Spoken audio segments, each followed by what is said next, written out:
college athletes should be paid.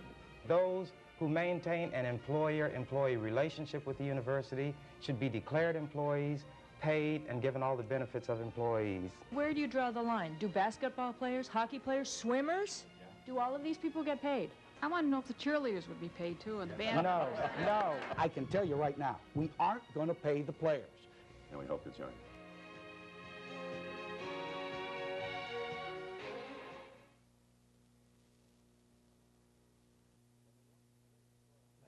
Don't you? Yeah, you should have taken. When the one great scorer comes to mark against your name, he writes not that you won or lost, but how you played the game. It makes them all warm at the Rotary Club when you say that. And with apologies to Grant Litton Rice, the problem really is that it isn't true. And anybody who thinks that serving as a head football coach for a major college athletic program is easy, ask Bo Schembechler about his open heart surgery in 1976. How'd you like to have to take your troops out 5, 6 times a year in front of an audience of local boosters numbering 101,000 people? Also here is John Toner, who was president of the NCAA. How'd you like his job? At a time when the NCAA itself is fighting for its life, having been challenged in court recently by a number of large colleges, and small ones as well, who think they ought to have their own right to decide when their team goes on television, how often, and also decide how the revenue is distributed among their own needs in that school. The NCAA, and Mr. Toner will tell you in a moment, that he thinks that the organization that he heads has done a good job of ensuring that money that is generated by college football and other athletic programs that sell tickets has been equitably distributed, and among other things, it helps pay for the girls' volleyball uniforms. Now here's where it gets interesting. Here's where it gets interesting. This is Ernie Chambers. He is a state senator from Nebraska, and you better not tell any Cornhusker jokes today. He's a proud citizen of Nebraska, Omaha, and in the face of what may be the most awesome football team in the history of the universe, he is saying that he thinks college athletes should be paid. Let's stop kidding ourselves. They are employees of the school. Their freedoms are considerably diminished as a result of their responsibility as athletes. And not only that, it's just impossible for the NCAA, no matter how well motivated, to cover all of the alleged wrongdoing that may result in an outstanding athlete coming to your beloved alma mater state. How do you enforce against money under the table, job preference? And he even went so far as to say the Nebraska players have been given just about everything, including female flesh. Well, do I have to tell you how the locals responded to Senator Chambers? Nevertheless, his call for payment to student athletes has received a good deal of attention and certainly creates a good deal of argument in the local tavern.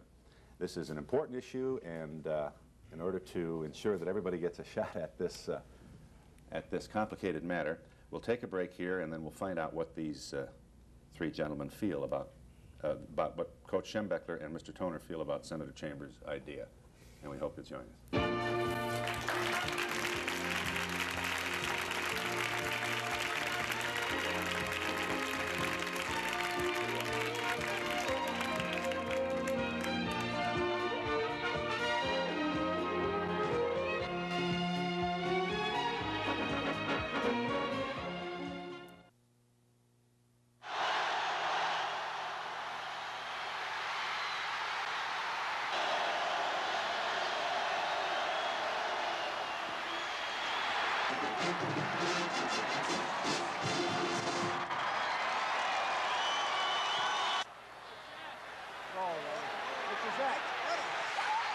The coach would not have chosen that tape, but he's also going to forgive us for our pride in Illinois' good fortune this year. Okay, Senator Chambers, what's your briefest speech? You've introduced a bill. Yes, on 2 occasions. Neither time has the bill gotten out of committee. But the purpose of it is to point out that big-time athletics is really a high-octane, multi-million-dollar business which is built on the backs of athletes who play an arduous and dangerous game, generating millions of dollars for a university in the state. They get nothing out of it, in some cases not even insurance coverage, which is adequate. So I think that those who maintain an employer-employee relationship with the university should be declared employees, paid, and given all the benefits of employees. What's wrong with that idea, Coach? Well, first of all, if the purpose of it is to eliminate abuses in college football, it's not going to do that, because if I pay them one thing and you want to get him and you're willing to break the rules, you're going to pay him that much more. I think the important thing here is that whether a youngster is properly compensated, if he has an opportunity to go to one of our great schools, to play a game that he loves to play, and that if he is properly counseled so that he has an opportunity to get the degree of his choice, and then he gets it. Say, for example, I bring a youngster to Michigan. I'm going to give him a $40,000 scholarship. If he takes that $40,000 scholarship and works hard, and it leads to a degree of his choice, his future earning power could be anywhere from $500,000 to $1 million more than if he didn't finish his degree and do the things that are necessary to get it. But I can't argue with the fact that I am a player-oriented coach. I want to do everything I can for the players, because I believe that is college football. In some places throughout the country, there are abuses. Nobody's denying that. But there are abuses in our political process as well. I mean, we have some guys there that we aren't particularly proud of either. But the fact remains that my own personal opinion is that without the opportunity to go to a university and to play football, I would not have been able to go to school, nor would I be sitting here as the head football coach at the University of Michigan. Senator Chambers, how do you respond to that? Would your idea, obviously you can only exert your influence for the moment in Nebraska, but would your idea allow me to buy one of the Wolverines for more money? Well, that's in effect what is done now when the recruiters go to these high school students to try to persuade them to come to a school. The NCAA adopted a rule just recently saying that boosters cannot participate in off-campus contact with players. The way that would work, the booster or the businessman would go with the coach, fly him to the recruit's home. The coach steps out of the room so he doesn't know about the offers that are made to the student-to-be. The school that makes the best offer often will get the student, the player. Now, there have been guys who, after their eligibility was terminated, told about the offers that were made to them, told about the things they accepted and what induced them to go to these universities. So the talk of these players really being students in the traditional sense is a cover for the fact that they're there recruited as players, not students at all, and that's why there are the fluff courses, the doctoring of transcripts, the outright forging of transcripts, the giving them credit for grades that they don't really earn. You also have some misgiving about what we seem to be saying to these young men at this important time of their life, that this really, the establishment is looking the other way, and there's a certain hypocrisy about it. Sure, I'll be brief on this point. The rules are cumbersome, unenforceable, and impractical. So the agencies have to look the other way. The players know that these people are winking at these abuses, so they're being taught that the system must be beaten, and the system will help the player to beat that system. All right, well, the president of the NCAA is here, John Toner. What's your first comment, Mr. Toner? Well, I appreciate the senator. He's like your conscience. They keep reminding you of your faults. You know, the NCAA was founded in 1906, the direct result of the President of the United States, Teddy Roosevelt, saying, clean up your act, get rid of professionalism. Too many were playing under assumed names in those days, and there were a great number of fatalities. So he ordered college presidents to organize and clean up the act, get rid of fatalities and get rid of professionalism. Now, we've stood these last 77-odd years a pretty good test of time. And we've never been without problems, and we've never been without an urge to solve those problems. I agree with Bo that we just express other avenues of society. We're not special. But you can't do it, is the point. Senator Chambers is not alone in the view that this is just not possible. That corruption is pervasive. It isn't because you have more than your fair share of greedy people. They come in all categories of life. But the opportunity, if I'm a graduate of good old state, and all that matters to me is God, my family, and football, and I have a couple of bucks, I am capable of influencing a young man's decision, and you can't catch me. You can't. Well, football is competitive, and we've built our whole culture on competitiveness. Yeah. In one sense or another. One thing that competition demands is regulation. So you can't do without an NCAA or something like it. You can't do without self-policement. And you're going to have problems and corruption throughout competitive society. Well, he's merely saying, let's acknowledge that this is not, that this is what's already happening, and let's legalize it and stop the baloney. And here's one other point. Compensation is what the NCAA says it is. There are two types of compensation. That which the NCAA says is all right. A scholarship, books, tuition, fees, and so forth. There's another kind which they say is illegal, meaning outright pay for the work that you do. So that leaves the boosters and the alumni giving these things. But on the other hand, the coach and the athletic director can get a salary. They can do television and radio shows and make money. The coach at Nebraska has a $50,000 contract with Nike. He attends 2 meetings a year to talk about how his players like the shoes that he persuaded them to wear. He gets a $63,000 salary, $10,000 in fringe benefits like life insurance and Which health. coach gets this? Tom Osborne of Nebraska. All right. And other coaches get a higher base salary. I don't think you're upset about that. You think he earned it, don't you? Right, but I'm saying they say pay the coach based on what he brings in and does for the program, so pay the players because without them, he wouldn't have a successful program. And they're the guys who are one play away from knee surgery, Coach. Don't miss the senator's point. He hopes that you're doing well, and he does not want you on a welfare line. Right. But he wonders whether all those fine, blessed athletes that work for you shouldn't be similarly compensated. Now let's get one thing straight. These athletes do not work for me. They are bona fide students. They are pursuing a degree. They are a cross-section of youngsters. Because they are talented in football and because there's enormous interest in when they play. 100,000 people come to see these youngsters play a football game. Right. All right. That's his fun. And they show them the numbers. Let me show them what. Ronnie, give us those school numbers, if you will. Now, Nebraska seats. What does that say? 76,000. General admission $12. The student is $6. So for 6 home gates, that's 4.7 in Nebraska. That's annually, and that does not include television revenue. Next. Look at this. Here's Coach Schembechler's numbers. Well, you're going to allow me to respond. I will, I promise. All right. Well, 101,000 people, as you know, come into what has to be the largest football stadium in the country. College owned.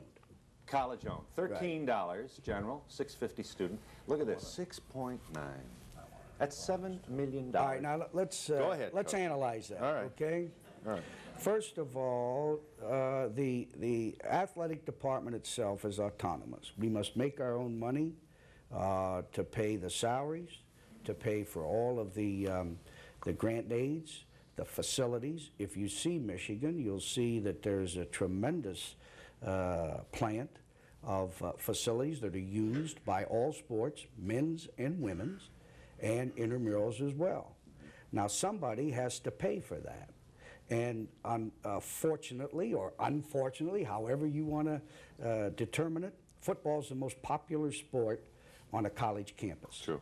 So alumni and friends of the university flock to the stadium, pay their money. Tailgate parties. See all the old guys from back in It's an important social experience. It's an important experience. Yes. Now, when they look down on the field, I would like to think if they're in Michigan Stadium, they're saying, look, these kids have been properly recruited to the University of Michigan. They're bona fide students. They play hard, they make mistakes, but they're pretty good. And consequently, we enjoy when coming to see Michigan, Ohio State, see Michigan, Notre Dame, and all of that. Yeah. Well, anyway, all of that money that is generated there goes into the athletic department to provide the facilities, the grant aids, everything, all of our expenses have to be paid through football. There's no other sport on our campus that's going to generate that kind of revenue. So naturally, when you get into a situation like that, there are going to be some abuses. When football has to generate all the revenue. The stadium's not filled, it's a coach's fault. Our team isn't good enough.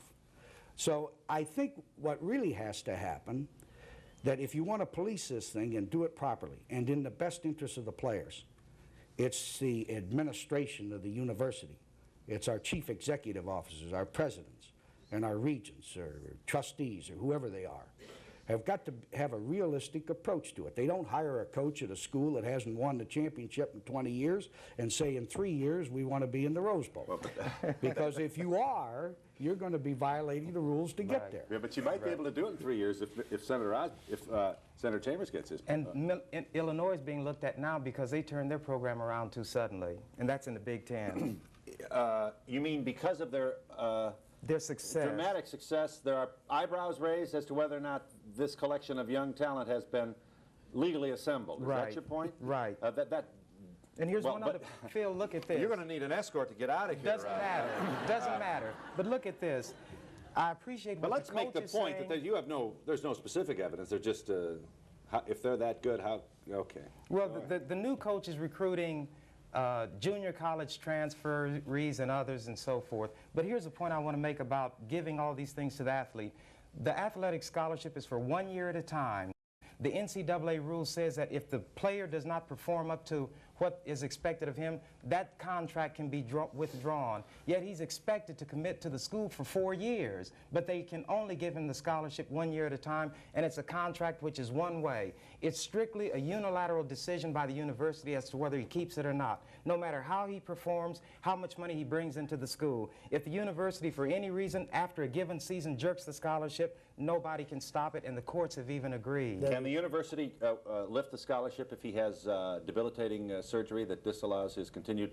It can? No, They can. They can't. Yes, they And can. there's none of them ever done it, I know of. Mr. Tony, you're saying no. Yeah. Not with a, well, what? No, is this, we're not clear? Is this muddy?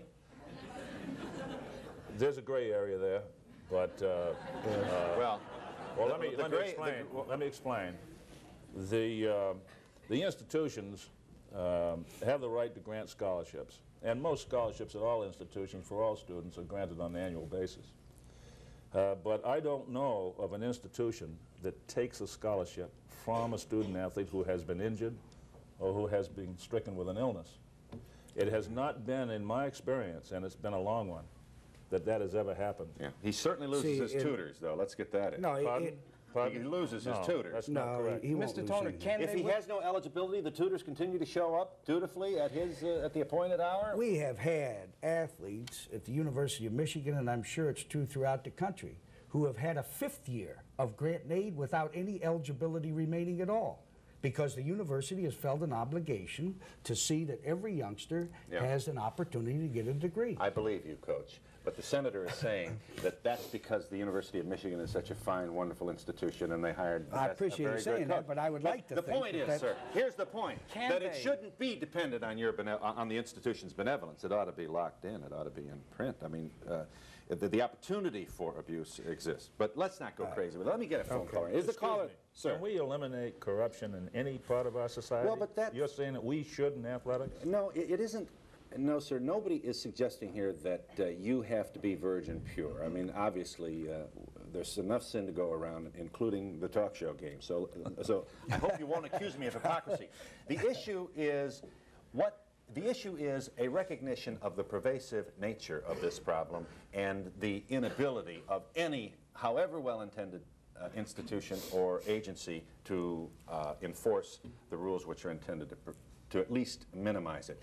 It is, in the view of many, many people, including some very good journalists who've written in Sports Illustrated and other publications that are highly regarded, that this is really scandalous. What we have now is scandalous, and that it's teaching our young people a very bad lesson about the way the good old established America works. Is the caller there? Yes, Phil. Yeah, not much time, sir. Good morning. I'm an ex-student athlete who, I agree with Senator Chambers. I've had 2 knee operations with nothing to show for it, and I believe that the student athletes should be paid, reimbursed for what they do for the universities. Yeah, there is a, let's just for a moment, I'll shut up in a second. Does the quarterback make more than the middle linebacker? Where's the money come from? Is it winner take all? Can you will there be a limit? Who's going to enforce the limit? Will the eastern schools, where we understand most of the money is, get most of the big powerhouse football teams? What happened? You know, there is something very, very redeeming about the fact that a plain state, that is to say a farm state like Nebraska, without all the humma of hype and media, would have the #1 college football team in America today. That's kind of nice when you think about it. But what is not so nice are the abuses that Senator... what would you... Can the coach pay more to a guy who runs a 4.40 than... No, here's what happens. Once they're declared employees, their wages, hours of work, and other conditions of employment are established by the same ones who establish those conditions for all other employees. There would not be more money for a person based on his position on the team. Everybody gets the same salary amount. is based on being a player. Yeah. Right now, only the top of the line players not only get the publicity, but get the handouts. The scrubs who serve as the scout team, the ones who sit the bench, don't get anything. They're not even known. Some of the coaches don't know their name. So I'm saying give something to everybody who is a part of this big business. And since it is business, and Mr. Toner is right, competition is what America is about, let those with the money compete. The schools that can't pay will not play. And they can go back to what the Ivy League system is. You don't like that? They go back to what the Ivy League system is, where they don't give athletic scholarships. So you can walk away from playing and not be put out of school, which is the case now if you get an athletic scholarship. You don't like Senator Chambers' idea. If you don't like it, no, you don't. How many are willing to look at it? Let's take a look at this. About a 4. About a 4 on the meter. All right. Well, listen, this is hardly a popularity contest. Is the caller there? Hi. Yes. Sir. Yes, I have a comment to make about, I don't think the players should really be paid, but one aspect that they must look at as far as college athletics is that it has really become a tremendously large business. You scratch the surface of showing the amounts of dollars that each school gets as far as from filling up their stadiums. Yeah. But the one aspect that they haven't showed is that many schools, unless some conferences, all the TV money is shared, but on a given Saturday afternoon, an individual college can get anywhere from $300,000 to $500,000 from the networks to appear on television. Right. Therefore, what? And that is because if Bo Schembechler does not have a killer program at Michigan, he's not going to get that money. And if he has those athletes, and I've done recruiting for several schools before that I went to, and you must go out there, and what happens in relating to the Illinois program, every other school in the Big Ten is reporting that Illinois did happen too fast because they want that $1 million for going to the Rose Bowl. Yeah, Coach Schembechler's not said anything publicly about it. Oh, absolutely. Well, hang on a minute.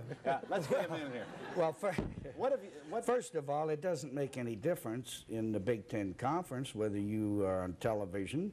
It does make a difference, but financially, we're going to divide it 11 ways anyway, even the Rose Bowl. Actually, the team that goes to the Rose Bowl will lose money because they'll spend more of their own money in expenses to go out there than the other schools will get. That's how some schools, like, for example, Northwestern here, has been able to survive and to compete in our conference, even though they've not been on television much and they've not been in any bowl games. But isn't it important for you to fill up those 102,000 seats you have at your stadium to have a winning program?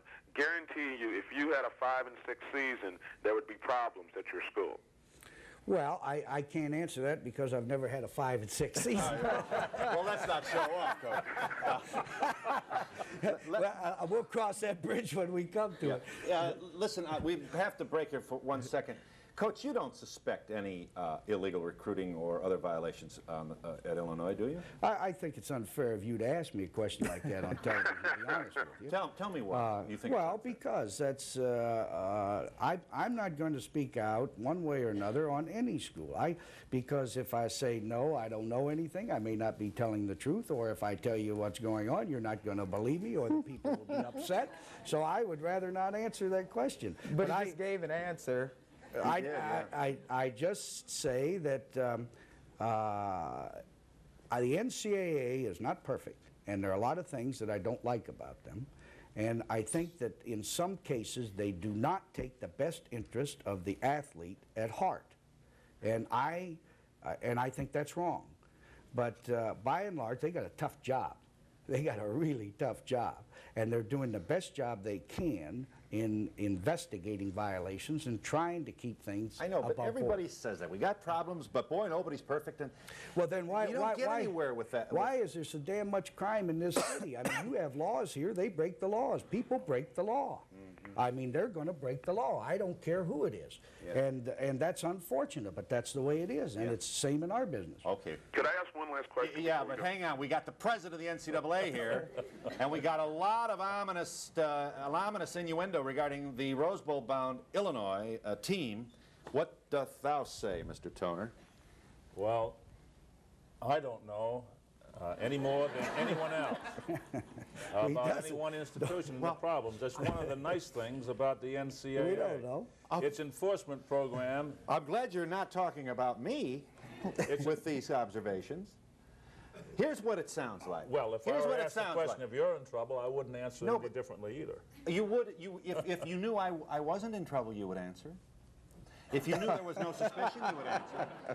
Here's the problem. Phil, all it is people have heard things, people have, things have been written, so there's a lot of talk around. Okay. Now, maybe it's there, maybe it isn't. Here's what's interesting. Nobody's going to blow the whistle. It sounds like there might be something we want to look at. That's not true. That's not true. No. What's not Within true? this past week, there were several institutions publicly reprimanded, Yes, Absolutely. there were. placed on probation, but it's following... But I'm going to bet you but it's- $100. Hold on a minute.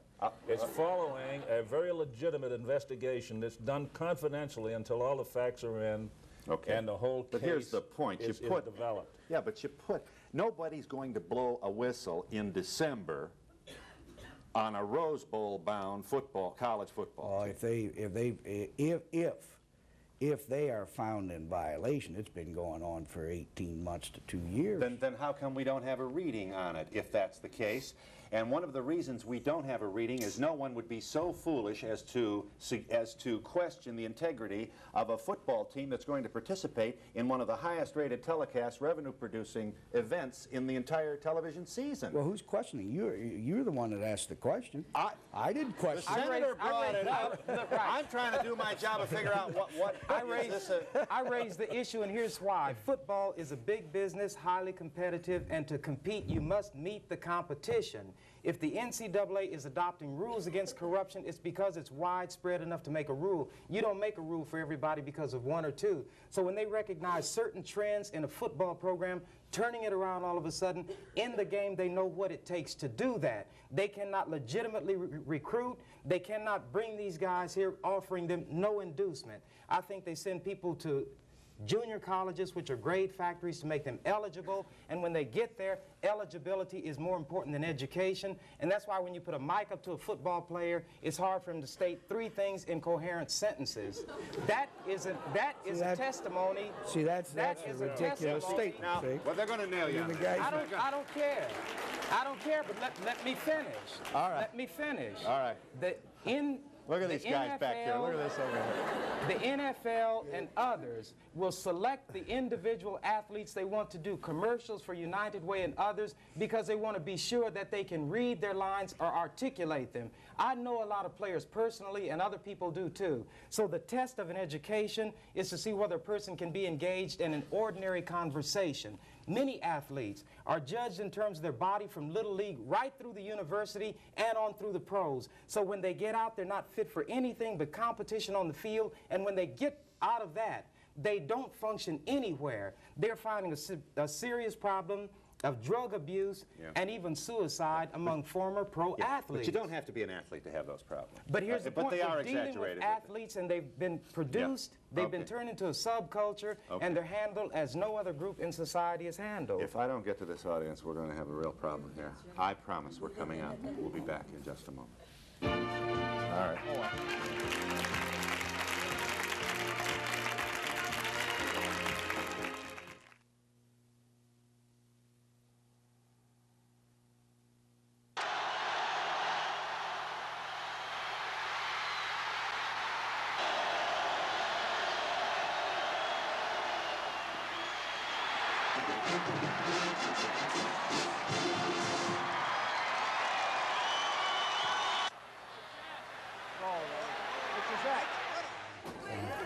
Illinois and Iowa. That was Dave Williams scoring? Yeah.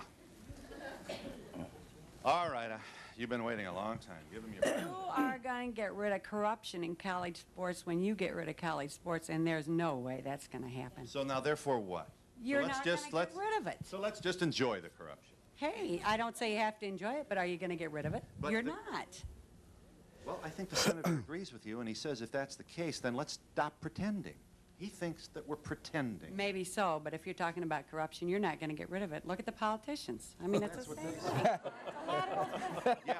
I'd like to know what those athletes think about all this. Well, but these athletes cannot put 3 sentences together. Well, let's find out, yeah. These are proud members of the Wildcats. These are Northwest University football program, which... okay, with time running out, let's make this point. Northwestern has come back from the dead with its football program and is showing signs of life, much to the welcome relief and enthusiasm of the locals who have supported the team for so long. You are? Greg Daminga. How do you feel about what's going on here, Greg? Well, first of all, I'd like to say I take offense at the fact that he doesn't think we can string 3 sentences together. Not all. Everybody that I know on Northwestern team doesn't have any problem with that at all, and they're all very articulate. And I think you'll agree that Northwestern is not considered a football powerhouse too, so it may be considered one of the more scholastic schools. Yeah, I would agree with that. Okay. But I think you missed the boat a little bit with your opinion that the student is not benefiting at all from the university-student relationship, because they're getting education in 4 years. And in today's world, getting a college education is one of the best things you can have. There's no question about that, but if we're concerned about education, we wouldn't have 71% of those in the NFL without a degree. And they were football scholars, athletes as they call them. Instead of looking at it like that, you should look at it as how many of the people that played college football graduated. Well, that's a much higher percent than the ones in the professional football. The thing we all have to look at is the top-of-the-line player, which is the target that produces the very kind of abuses that we're concerned about here today. The guy who's going to sit the bench can be primarily a student because he may not even have a scholarship. He may be a walk-on. So he is there primarily as a student, but the top-of-the-line players, the pro-caliber player, are the ones that I'm talking about. Yeah. It does seem damning, doesn't it, Mr. Toner, that so few of the guys who make it for pay are college graduates. We should also say that there are a significant percentage of college football players who are 5-year people. That doesn't make it terrible. There are a significant number of students who are 5-year. It's not very easy to go through a difficult program in 4 years, especially if you decide to change majors or something like that. I don't see anything wrong with 5 years. Okay, Coach, what is the date of your summer practice? Is it August something, huh? Yeah, we report in somewhere around August 20th, and our school begins usually the first week of September. And presuming a bowl bid, that's September, October, November, December, that's 5 months plus spring practice. Oh, hey, there isn't any question that you're usually doing something in football year-round. Yes. What I'd like to know is, where do you draw the line? Do basketball players, hockey players, swimmers? Yeah. Do all of these people get paid? I'm the one who say they should be paid. I say if the sport generates revenue, the participants should get paid because they're producing the money which they will draw their salary from. Where is all this money going to come from? From the games. Yeah, but this is a lot of money to pay every athlete down all the way through the university. Just the revenue-generating sports. They're usually football and basketball. Some places But that's not fair to the other athletes. I mean, if you're going to start paying... Because it's extracurricular activity to the other athletes. They can walk away if they want to and not lose their scholarship. Football players are the only category... Is that true? Where can they walk away and not lose their scholarship? A condition... Keep in mind, they're all on grant and aid. A condition of playing football and having that scholarship is that you spend more time out of the classroom than in it. There's no other category of student where outside is required more than inside. Sir, I want to know if the cheerleaders would be paid too and the band. No. They would or they would not? No. No, all right. Is the caller there? Hi. Yes. I'm very angry with the senator. I worked to put myself through college, and I would think that an education is enough compensation for playing football. Except the problem is, and the NCAA has recognized it through certain academic requirements, that educating does not occur with reference to big-time college football players. Well, isn't that their fault? Is to deny what's obvious to everybody. Get a football player, real live football player here. Yeah. Sir, you are? Mike Wendling. If you intend to professionalize most of the college athletes, what's going to happen when the Olympic committees come around for the Olympic Games? Are we going to have like a Julius Erving? And no, professionalization is a matter of NCAA definition because they're receiving compensation in the form of the money for the scholarship. They have decided they cannot be given a cut of the gate. Now, when you talk about the Olympics, Americans have said that Eastern Bloc countries especially subsidize their athletes. There's a program called Olympic Job Opportunities Program where big American corporations are giving jobs to Olympic competitors which will be built around their competing, so you don't have to worry about the Olympics, and money is being given right now. But you know, to carry your story further, yes, you would have to be consistent. You would have to pay the Olympic athlete. I'm not so sure that there's a different type of situation here because the Olympic athlete has not been brought to a school to give 4 or 5 of his or her years of their lives. And we'll be back in just a moment.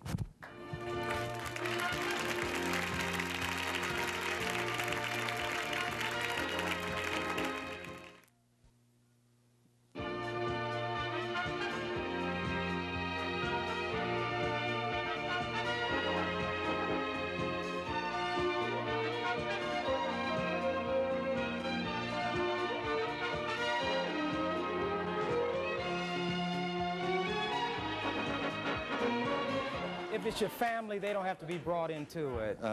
Yeah. Wait a minute. If I don't get the Wildcats in here, I may not. I'll need an escort myself. Senator Chambers, I'm afraid I'm going to have to disagree with that. I'm at one of the finest institutions in the country for the field that I'm in. I'm a radio, TV, film major. I could be at school at almost any other school in the country. Yes, I was accepted to a few Ivy League schools. Yes, I am a Big Ten football player. Big-time Big Ten football player. Coach, you know it. You've seen me play. Coach, Senator, with all due respect, I have to say there's more to life than football. Senator, Senator, you have a job. I would like to go to law school. This school has given me the opportunity to have a chance to get the good education that I need, to go on to do what I want to do. Maybe one day I want to be a senator. Just one question. If you go through life saying we're going to pay the athletes for instead of compensating for education, I don't think you're going to have a chance to do that. Just one record. What is the win-loss record of your school? That's not. No, I don't really think that's. Wait a minute. We're dealing in serious things. Am I in the Big Ten? We're in the Big Ten. What is the win-loss record? We were 2-9 this year. All right, so you're not a big-time football school. You're in the Big Ten, but Northwestern is not the kind of school that's going to recruit the high-powered players who are looking for a path to the pros. I'll tell you that right now. We will be there. They had the best player in our league last year. What's the matter? You want to speak to this? Tell them how you feel, sir. My question is, if you're going to pay the athletes, will this will they eliminate their eligibility requirements as a student too? Are they going to be up there just for pay, or will they still be a student? Now, what Howard Swear, the president of Brown University, recommended is hiring the players, and if they decide they want to go to school, give them enough money to pay their tuition also. You're living in a fantasy world pretending that there's real educating. Right now, the academic side is influenced by interference from the athletic department. Admission standards are waived. Professors are forced to compromise their academic principles. We better These are the realities that you don't want to face. Who's in this fantasy world? Most of the people that they're obviously not in this fantasy world. That's why they can't answer direct questions. From what they have said, they're aware of these abuses, and the abuses are not going to go away with people being paid. But the abuses exist because of NCAA definitions of what constitutes compensation. President Toner. Well, I really don't want to talk on the compensation issue. I think the audience has already solved that one for us. But I do want to talk on education. And I think the senator is correct by identifying a problem. There is a problem in big-time athletics. We all recognize it. And the membership of the large schools, Division I schools, just recently have adopted a rule that the Big Ten's had for years, a normal progress toward a degree rule. Now, any one of these athletes with eligibility remaining, they must, between the end of this football season and the start of the next one, complete 24 hours toward their specific degree before they're eligible to play next year. Now, if they continue on that program, they'll graduate. Now, his reference to the pros having so few graduates, when the senior athlete who is only directed toward football at the professional level finishes his senior year, very often the temptation to leave early and leave that last semester behind is too great. It isn't because they haven't kept normal progress to that point necessarily. It's just that they've suspended it at that point in their lives. And it's unfortunate, but that's one of the reasons that that problem has exacerbated itself so much. I don't agree with your plan in general. However, aren't you discriminating against the other athletes involved, girls, and sports that aren't as well recognized as football? Look, you all fail to see the distinction between sports, which are extracurricular activity like golf, swimming, and the others, which don't cause the recruiting violations, and the big-time money-generating sports, which are a business.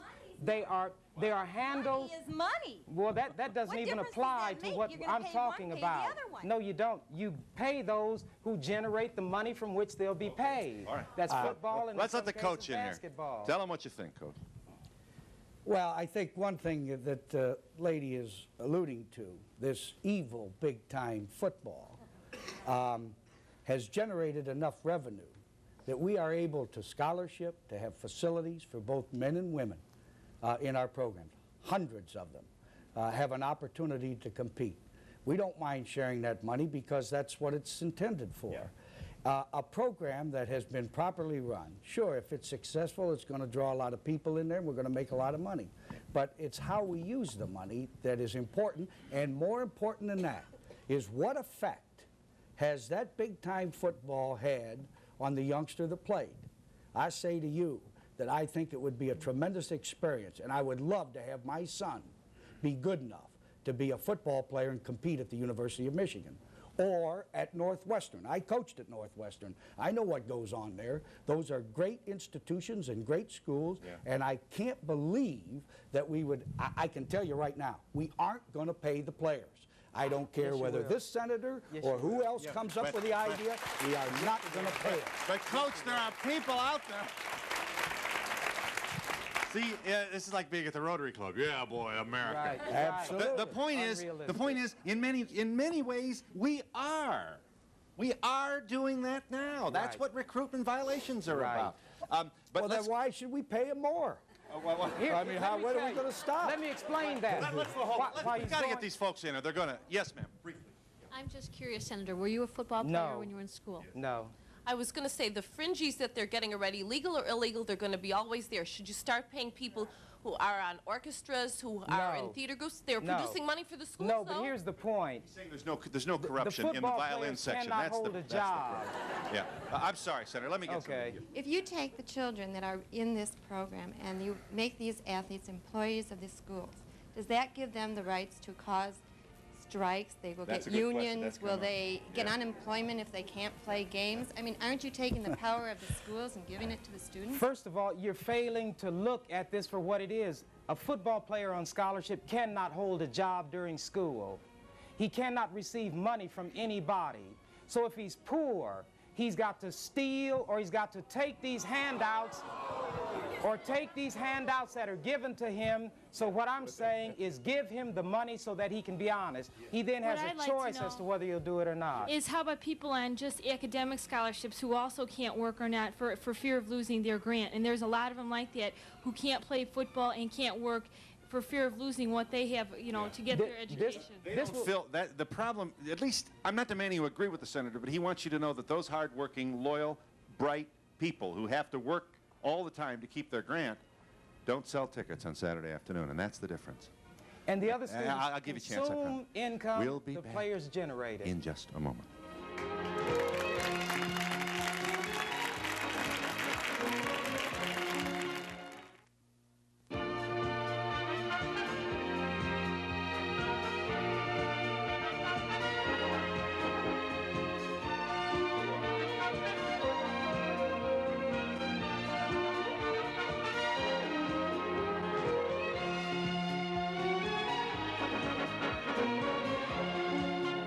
Hi, that's President Toner of the NCAA. Hi, are you there? Yes, I am. How much time? All right, then. My son was a player at Ohio State. He had an injury for his knee and was jerked out on a scholarship. And now he's at home. His career is over. And he has no one is paying for it. We're paying for it, and he has to go to a minor school. And those people getting up and hollering about the cheerleaders being paid and swimmers being paid and no thing like the senator is saying, I think it's ridiculous, disgusting, and everything. If it's their son, they wouldn't tolerate it or want it or anything else. Those football players standing over there now, I want the best for them and want them to have the best. But I do not appreciate the joyful, whatever it is that they're having them. I'm not sure I understand your point. Do you think that the athletes should be paid in college? I don't care about them being paid. I care about the Not being attitude of the exploited. people. Not being exploited. Not being exploited. Yes, ma'am. That's my point. Yes, don't exploit any of them. Yes, ma'am. Hang And on. don't be joyful about it. like Hang those on people just a out moment. Oh, I see. There's a certain frivolity about this that you think That's what the woman means that talking we don't about understand the problem, right? She's jumping up high. I get it. All right. Cheerleaders. Hang on just a second. Yeah. Okay, you talked about only paying those sports that are revenue generating. Right. But you also said that every player, if I understood correctly, should have the same base salary. Right. Well, football generates more money than basketball. So you're going to pay them all the same, even if they generate less No, they're money what for they the call school? basketball schools and football schools, and they would have different pay scales based on what they bring in. I've got to get this in. Yes, there does. Well, it would be according to how much money you make for the good old school. Exactly. Where are you on this NCAA suit? Do you think the University of Michigan ought to be able to execute its own television contracts at its leisure, and the revenue should go to your school exclusively, irrespective of the NCAA's attempt to distribute the money equitably among Big Ten schools? My own personal opinion is that I don't care how they go about doing that, or whether just the top teams are on television. What I'm concerned about is how they distribute the money. I'm more concerned with some of our lesser conferences, whether it's the Mid-American here in the Midwest, or some of our smaller schools like in our state, Adrian, Albion, schools like that. I want to see college football on all levels because I'm naive enough to feel that it is beneficial and a great experience for the guys that play. But the Supreme Court...